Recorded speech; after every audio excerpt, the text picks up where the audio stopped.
Assalamualaikum warahmatullahi wabarakatuh. Perkenalkan, nama aku Devika dari kelas 7K.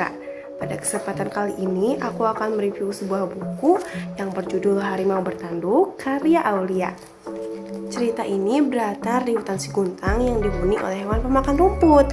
Namun, hewan pemakan rumput tersebut tidak memiliki tanduk untuk melindungi diri mereka dari para pemburu.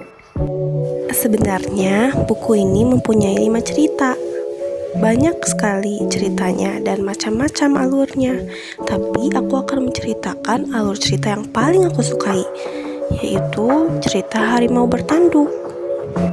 Dalam mereview buku ini, aku menggunakan teknik fishbone. Dalam teknik fishbone ada beberapa pertanyaan utama, yaitu 5W tambah 1H.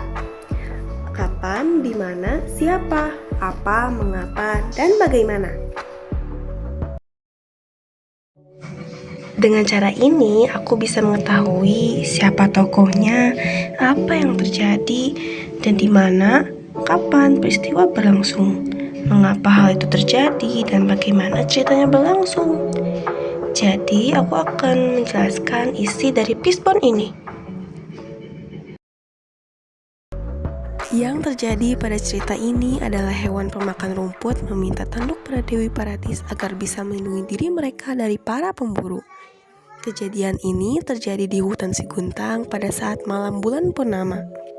Tokoh yang terlibat dalam cerita ini adalah Tenuk, Bosanda, Pelanduk, Dewi Paradis, Tera, dan Rusa.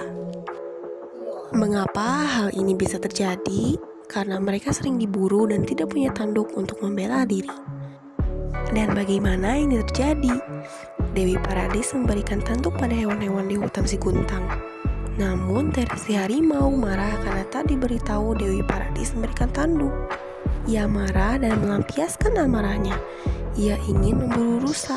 Rusa melarikan diri dan tanduknya patah akibat tersangkut ke pohon. Saat Rusa berhasil melarikan diri, harimau melihat tanduk Rusa yang tergeletak.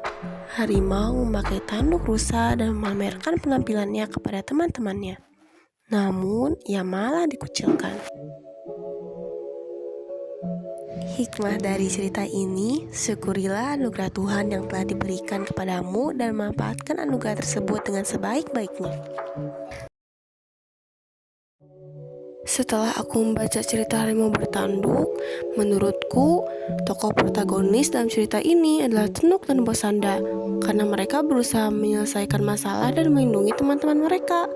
Sedangkan tokoh antagonis adalah Tera si harimau karena ia menjadi penghalang dan mencoba memamerkan kekuasaannya meskipun akhirnya dikucilkan karena kesombongan dirinya sendiri. Ini menunjukkan bahwa kesombongan bisa membuat kita kehilangan teman. Dalam cerita ini, aku belajar untuk tidak iri kepada teman dan menerima diri sendiri. Misalnya, kadang kita ingin selalu terlihat hebat di depan teman, tapi yang paling penting adalah menjadi diri sendiri dan bersyukur. Aku beri rating 10/10 untuk buku ini. Buku ini mempunyai cerita yang menarik dan pesan moral yang baik. Demikian review buku dari aku tentang buku yang berjudul Harimau Bertanduk. Sekian dari aku, terima kasih.